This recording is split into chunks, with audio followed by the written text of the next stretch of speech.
Ahead tonight, two pilots are lucky to be alive following a crash landing in Mayaguana this morning.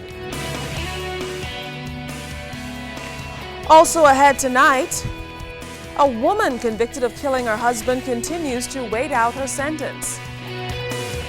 And the Governor General salutes Marines. The National Report starts now. Now in HD.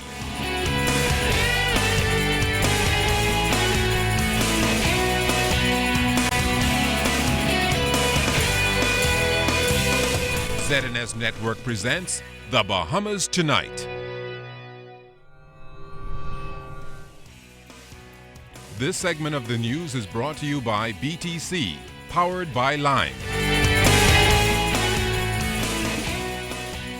Good evening, everyone. I'm Keishla Adderley. And I'm Kendino Knowles. Thanks for joining us. Topping the news tonight, two pilots are lucky to be alive tonight following a crash landing in Mayaguana this morning. In a statement issued by the Ministry of Transport and Aviation today, officials said the aircraft owned by Flamingo Air Limited was operating privately at the time of the incident. No passengers were involved and only the two pilots were on board at the time. No injuries were sustained by either pilot. Now, the release went on to point out that as more information is gathered, a determination will be made as to the scope and extent of the investigation, and the public will be informed accordingly. Meantime, the Member of Parliament for Michael, the Honorable V. Alfred Gray, says he's happy that this incident didn't end tragically, as did the April crash involving an inbound aircraft and a vehicle parked on the runway to provide lighting. But he's expressing concern tonight about the pace of construction now underway at the airport. I beg those people who are responsible for redeveloping the airport to get on with it. I think it's been long enough. Mayaguana people have suffered enough, and I hope that this is just another reason why they should complete the airport in the shortest possible time. That was the plea made by Member of Parliament for Michael, the Honorable V. Alfred Gray, following a botched landing at the Mayaguana airport today. It's the second such incident on that airstrip in the last year. The plane had been dispatched from Nassau to pick up some workers employed on the airport construction. And on landing, my understanding is that it landed on the path of the runway that was not sufficiently prepared. And because it was graveled, it skidded, and the nose wheel either broke or retracted, causing the nose of the plane to hit the ground, and the two propellers were also damaged severely. The I Group under the former administration signed a contract for the redevelopment of that airport, and Minister Gray is hoping that the construction will be complete soon. I do not know the exact reason why the delay has happened, but it's ongoing. I know that, and I feel sure that this other incident must cause the developers and the contractors of the runway to feel a sense of urgency in bringing some end to what could have been a tragic situation. Gray says the project's completion date was set for the end of the month, but he doesn't foresee that happening when you consider these factors. Paving of the runway has not begun. I know that they have done some surface work, but I am advised that the quality of it was not up to the standards which the government requires. And so some things had to be redone, and that might have been part of the reason for the delay. But the government is not going to take any chances in having an inferior product at the end of the day. In other news tonight, yesterday was observed as World Teachers Day, but the Bahamas Union of Teachers isn't happy. They failed a trade dispute with the Department of Labor, protesting that instead of a full day off, they were granted a half day today in observance of the day.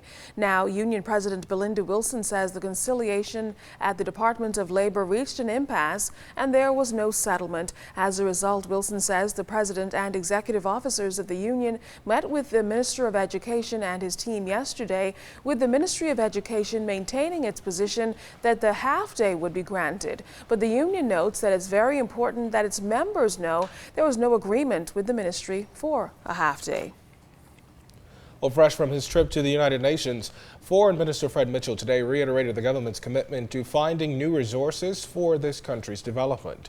During a news conference at Lynden Pindling International Airport immediately following his return this afternoon, Minister Mitchell talked about bilateral discussions with Middle Eastern countries that have expressed an interest in investing in the Bahamas. Minister Mitchell says right now there is a net deficit for expansion and development in this region. Countries in the region are looking for places that have surpluses of capital. The two areas that have surpluses of capital at the moment are China and the Middle East. And so all of our countries are basically putting before those countries. And the parameters within which we operate are these. These countries must be known and close allies of the United States and the West. And thus we have Saudi Arabia, Qatar, and the UAE as a starting point. They are looking around for investments and for projects. They have large sovereign wealth funds. Meantime, the Foreign Affairs Minister says he was happy to learn that Bahamians abroad are standing up for the Bahamas. Earlier this week, the Bahamian community in Florida spoke out in support of the government, calling on Cuban Miami-based protesters to stop the attacks on the country. Andrew Ingram, the group's spokesperson, says many Bahamians living in Florida have watched with dismay the unwarranted attacks by certain elements of the South Florida community on the Bahamas over the alleged abuse of Cuban detainees. He said after reviewing all of the facts, the group is satisfied the government has done all it can to ensure that illegal migrants at the detention center are treated fairly and humanely. It was quite heartening for us to get that statement yesterday in support of the country. And basically, it outlines what we've been saying all along. The country does not engage in cruel and inhumane punishment. Individuals may involve themselves in wrongdoing or bad behavior. There are processes to deal with that. You cannot therefore attack a country because you have some issues with some individuals. And it is that which we thought was the unfairness in this whole matter, and we're happy to see the Bahamian community abroad supports our country. The proposed value-added tax system is one that the business community in particular is eager to learn more about. This week, State Finance Minister Michael Alkitis addressed Scotiabank's Small Business Week and explained the new system and what businesses will be required to do. Businesses will only be responsible for accounting for VAT that is charged to consumers and that needs to be remitted to the government. Under the new tax system, businesses will be required to adapt their accounting and IT systems to monitor VAT liabilities. Secondly, all businesses will be required to file monthly VAT returns to the government. And thirdly, it will be vital that businesses keep good records to justify credit claims. Finally, all registered businesses must issue VAT receipts. Now, Minister Alkitis also suggested that businesses run a tighter ship, abandoning informal bookkeeping practices. It's well known that a substantial number of businesses keep no formal or structured financial records. The introduction of VAT presents an opportunity for that to be greatly improved. In order to grow and expand, it is important for all businesses, both large and small, to know how well their business is operating. This can only happen through a commitment to monitoring and assessing every aspect of their operations through keeping detailed financial records. Well, still ahead tonight, from basketball to breast cancer at Atlantis. And later on, more talk of a new Junkanoo venue. You're watching The Bahamas Tonight.